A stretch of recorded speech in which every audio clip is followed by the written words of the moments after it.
네, 오늘도 우리 말씀 듣는 우리 성도님들께 하나님께서 말씀의 은혜로 함께 주시기를 간절히 축복합니다. 순서에 따라서 우리 말씀 누가복음 말씀을 공부하고 있는데요. 오늘 보면 40절을 보면 예수께서 돌아오심에 라고 했습니다. 예수님과 제자들이 갈릴리 호수를 건너 거라사 인의 땅에 가서 귀신 들려 무덤 사이에서 비참하게 살던 사람을 고쳐주시고 다시 호수를 건너 돌아오셨다는 것입니다. 그런데 무리가 다 환영하니 이는 다 기다렸음이로라 했습니다.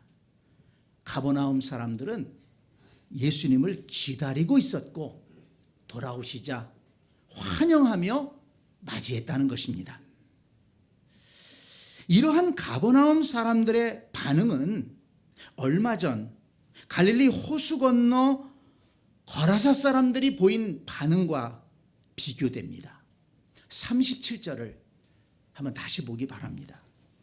거라사인의 땅 근방 모든 백성이 크게 두려워하여 예수께 떠나가시기를 구하더라. 예수께 떠나가시기를 구했다. 예수님을 거부하고 떠나가시라고 했습니다.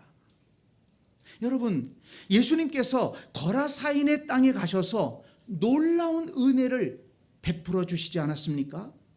군대 귀신이 들려 무덤 사이에 거주하면서 날뛰던 사람에게서 귀신을 내쫓아 주시고 온전한 사람으로 회복시켜 주셨습니다. 그 귀신 들린 사람은 물론 그의 가정이 회복되고 그 지역의 안정을 되찾게 해 주신 것입니다. 그렇게 큰 능력을 보여주시고 은혜를 베풀어 주셨음에도 그곳 사람들은 예수님에게 떠나달라고 요청을 했다는 것입니다. 왜 그랬을까요? 아니, 더 계시면서 더 많은 은혜를 베풀어 달라고 붙들어야 하는 것이 마땅할 것 같은데 왜 그들은 예수님께 떠나달라고 얘기를 했을까요? 두 가지 이유를 생각해 볼 수 있습니다. 먼저 그들은 예수님이 어떤 분이신지를 알지 못했기 때문에 예수님을 거부했던 것입니다. 28절을 보면 귀신 들렸던 사람이 예수님을 보자 큰 소리로 외칩니다. 지극히 높으신 하나님의 아들 예수여, 당신이 나와 무슨 상관이 있나이까? 이 귀신은요, 영적인 존재이기 때문에 예수님을 알아본 거예요. 지극히 높으신 하나님의 아들 예수여. 여러분, 이것은 예수님을 정확하게 본 것 아닙니까? 예수님은 보통 사람이 아니고 이 세상을 구원하기 위해 오신 하나님의 아들 메시아이십니다. 이런 고백이에요. 귀신도 예수님을 이렇게 알아봤는데 이 거라사인의 땅에 사는 사람들은 예수님이 어떤 분이신지를 알아보지 못했고 깨닫지 못했다는 것입니다. 그래서 예수님을 거부하고 예수님에게 떠나주십사 얘기를 했던 것입니다. 또 하나 생각해 보면 이 거라사에 사는 사람들이 재산상의 큰 피해를 보았다는 것입니다. 여러분도 아시는 것처럼 그 군대 귀신 들린 사람에게서 귀신 나와라 예수님이 명령하시니까 그 귀신들이 그 옆에 있던 돼지떼에게로 들어갔다고 하지 않았습니까? 그러니까 이 귀신, 군대 귀신이 돼지떼에 들어가더니 그 돼지떼를 몰고서 갈릴리 호수로 내리닫아 가지고 거기에다 몰살을 했다는 거예요. 그러니까 그 돼지떼의 주인들은 상당한 재산상의 피해를 본 것이죠. 그러니까 예수님이 그곳에 더 있다가는 어떤 손해를 더 볼지 모른다, 이렇게 생각하고 예수님을 거부하고 예수님을 떠나 보냈던 것 같습니다. 그들은 예수님께서 베푸신 은혜의 가치보다도 귀신 들려 날뛰던 한 사람의 인생이 회복된 것의 가치보다도 잃어버린 돼지떼의 가치를 더 높게 생각했다는 것입니다. 한 영혼, 한 생명의 가치보다 돈의 가치를 더 크게 생각했기 때문에 예수님을 거부했던 것입니다. 예수님은 폭풍이 몰아치는 갈릴리 호수를 건너 귀신 들려 비참하게 살던 영혼을 살리고 가정을 회복시키고 그 지역 사회를 안정시켜 주셨지만 그들은 감사할 줄 몰랐고 더 크고 귀한 은혜를 사모하지 못했습니다. 그들은 예수님을 거부함으로 더 큰 은혜를 받을 기회를 놓쳐버린 것입니다. 참으로 안타깝고 미련한 선택을 한 것입니다. 성도 여러분, 생각해 보세요. 오늘날 많은 사람이 예수 그리스도를 거부하는 이유도 바로 거라사인들이 예수님을 거부한 이유와 같지 않을까요? 거라사인들이 예수님은 세상에 오신 하나님의 아들이요 메시아이신 것을 알지 못했습니다. 그래서 예수님을 거부했습니다. 오늘날 사람들도 예수님께서 구원자이심을 알지 못하고 깨닫지 못하기 때문에 예수님을 거부하는 것입니다.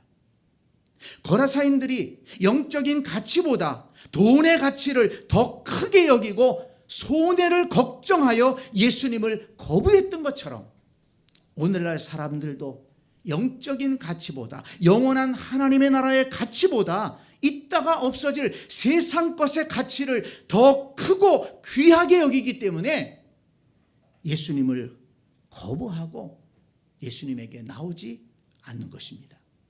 고린도후서 4장 4절에서 말씀한 바와 같습니다. 이 세상의 신이 믿지 아니하는 자들의 마음을 혼미하게 하여 그리스도의 영광의 복음의 광채가 비치지 못하게 함이니 그리스도는 하나님의 형상이니라. 이 세상의 신, 즉 악한 영들이 사람들의 마음을 어둡게 해서 그리스도의 복음을 받아들이지 못하게 한다는 거예요.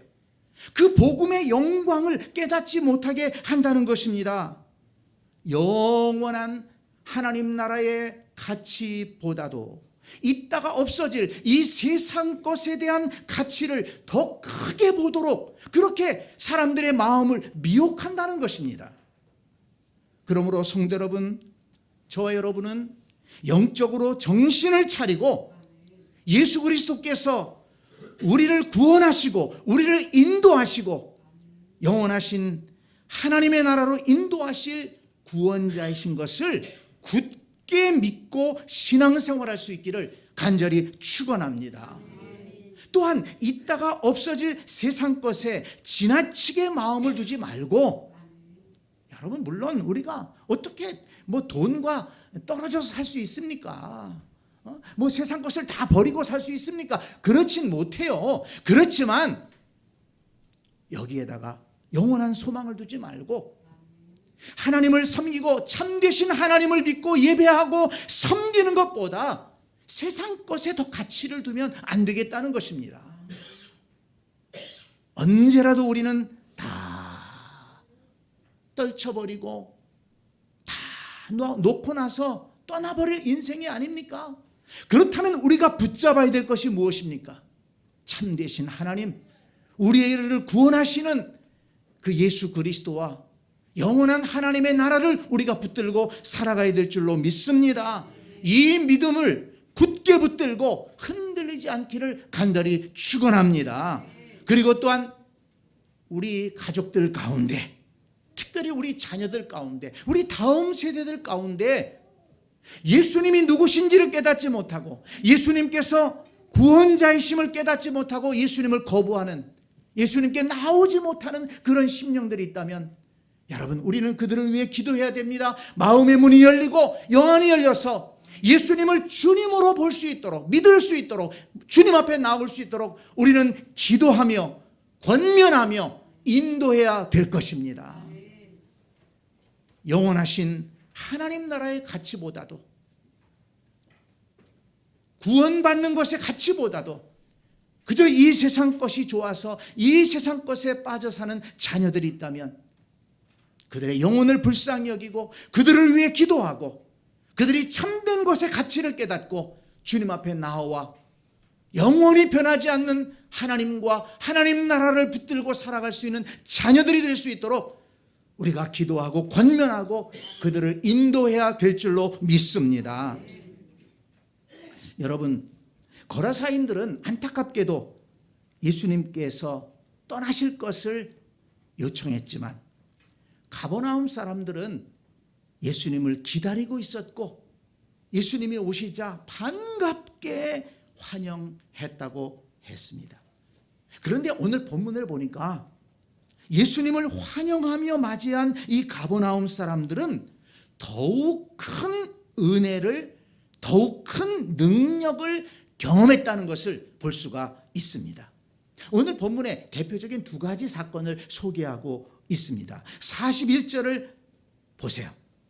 이에 회당장인 야이로라 하는 사람이 와서 예수의 발 아래에 엎드려 자기 집에 오시기를 간구하니 이는 자기에게 12살 된 외딸이 있어 죽어감이더라 그랬습니다. 그 지역에 회당장이 예수님께 나왔습니다. 그리고 엎드려서 간청하는 것입니다. 자기 집에 어린 딸이 12살밖에 안 된 딸이 지금 병들어서 쇠약해지더니 위독해졌다는 것입니다. 그러니 예수님 오셔서 좀 고쳐달라고 그렇게 간청을 하는 겁니다. 이 회당장은 당시 유대인들 사회에서 이 지역 교회라고 보면 됩니다. 그 회당을 책임지는 사람입니다. 그래서 예배를 주관하기도 하고 또 회당장 밑에 여러 또 이 회당을 돌보는 사람들이 있는데 그들이 교회 회당 건물이라든지 또는 두루마리 성경이라든지 이런 여러 가지 것들을 관리할 때 그것을 감독하는 사람입니다. 그러니까 이 회당장은 상당히 인정받은 사람이고 영향력이 있는 사람이고 사람들에게 존경받는 사람인 겁니다. 그렇지만 회당장이 예수님 앞에 엎드려 간구했다는 것은 그의 딸을 살리고자 하는 간절한 마음이 있었기 때문입니다. 예수님의 능력의 소문을 그는 들었기 때문에 예수님이라면 자신의 딸을 고칠 수 있다는 그런 믿음이 있었기 때문에 예수님께 나와 엎드려서 그렇게 간구했던 것입니다. 예수님은 회당장 야이로의 그 간절한 청을 받아들여서 그의 집으로 향했습니다. 그런데 43절을 보니까 이 회당장 야이로의 집에 거의 다 왔을 때 한 여인이 예수님 뒤로 살며시 와서는 예수님 옷가에 손을 대었다고 했습니다. 그 여인은 12해를 혈루증으로 고생하고 있었는데 혈루증이란 부인병의 일종으로 만성 자궁출혈병을 말합니다. 시도 때도 없이 하혈을 하며 12년을 보냈다는 것입니다. 그러니 얼마나 괴로웠겠습니까? 유대인들은 그런 그녀를 부정하다고 여겼습니다. 병을 고쳐보려고 의사를 찾아다니느라 가진 것을 다 허비했습니다. 몸도 마음도 지쳐있던 그 여인은 마지막 희망을 품고 예수님을 찾아왔던 것입니다. 그러나 감히 예수님 앞에 나서지 못하고 사람들 틈에 끼어서 예수님께로 다가가서 예수님 옷가에 손을 댄 것입니다. 만지지도 못하고 옷가에 손을 댄 거예요. 마태복음 9장 21절을 보니까 이는 제 마음에 그 겉옷만 만져도 구원을 받겠다 함이라 했습니다. 그럼 믿음으로 예수님의 옷자락만 만져도 내 병이 나을 것 같다. 이런 믿음으로 손을 내밀어 만졌다는 것입니다. 그랬더니 어떤 역사가 나타났습니까? 44절을 보세요. 예수의 뒤로 와서 그의 옷가에 손을 대니 혈루증이 즉시 그쳤더라. 아멘. 할렐루야. 12년을 고생했던 고질적인 질병이 나은 것입니다. 예수님에게서 치료의 능력이 흘러나와서 그 여인을 회복시킨 것입니다.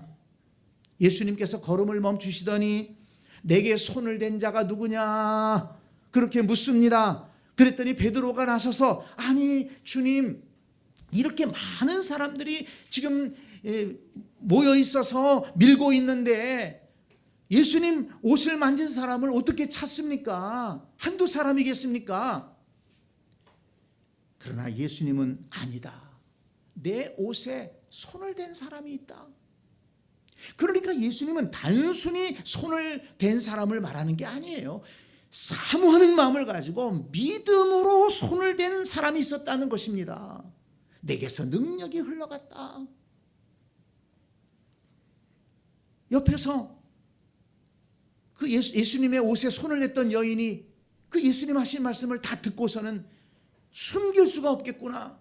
그러고서는 예수님께 엎드려서 얘기합니다. 자신이 예수님 옷에 손을 댈 수밖에 없었던 이유를 얘기하고, 그리고 지금은 자기가 다 나았다고 그렇게 사람들 앞에 말한 것입니다. 그 주변에 있던 사람들이 얼마나 놀랬겠습니까?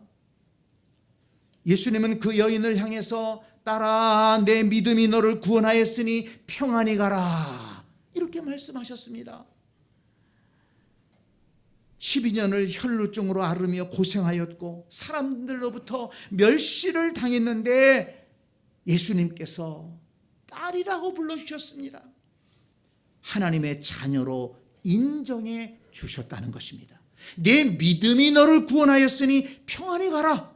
육신의 질병뿐만 아니라 영혼의 질병까지도 치료를 받고 구원받고 하나님의 자녀로 거듭나게 된 것입니다.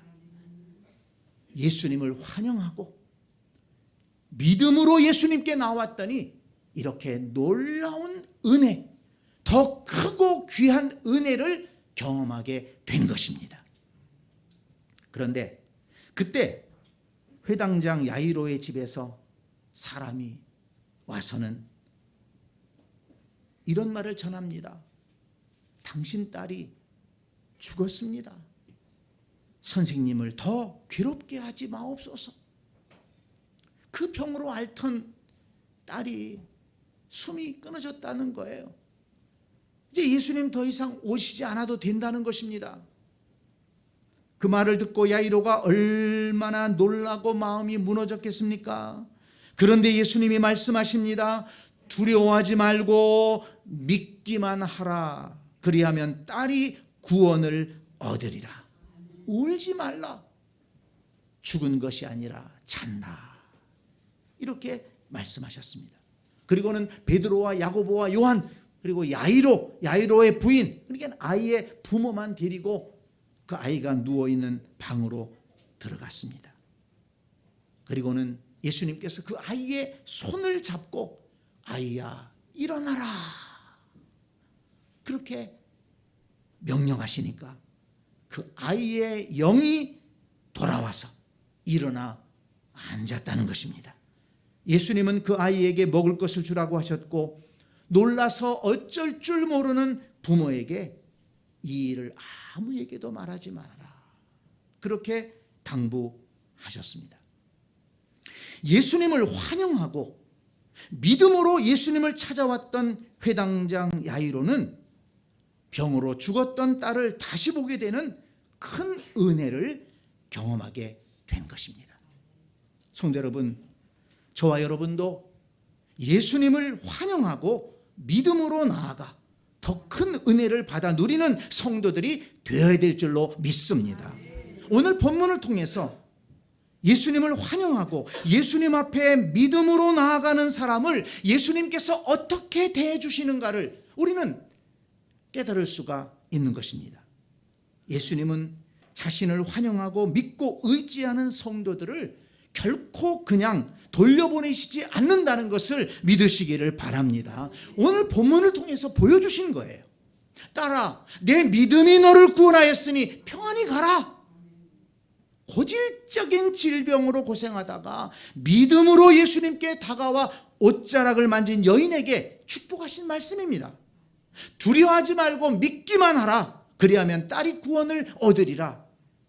믿음으로 딸을 살려주시기를 간구하는 회당장 야이로에게 하신 말씀입니다. 성도 여러분, 저와 여러분도 이런 은혜의 말씀, 이런 능력의 말씀을 들어야 하지 않겠습니까? 성도 여러분, 세상에는요, 어려움이 없는 사람이 아무도 없습니다. 야이로는 존경받고 영향력 있는 회당장이라고 했습니다. 그렇지만 그의 딸이 쇠약해서 죽어가고 있었습니다. 겉으로 보기에는 부족한 것이 없어 보여요.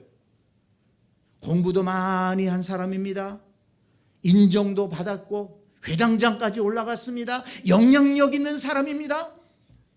물질적으로도 그렇게 부족함이 없었을 것입니다. 그러나 그의 가정에는 가슴 아픈 문제가 있었던 것입니다.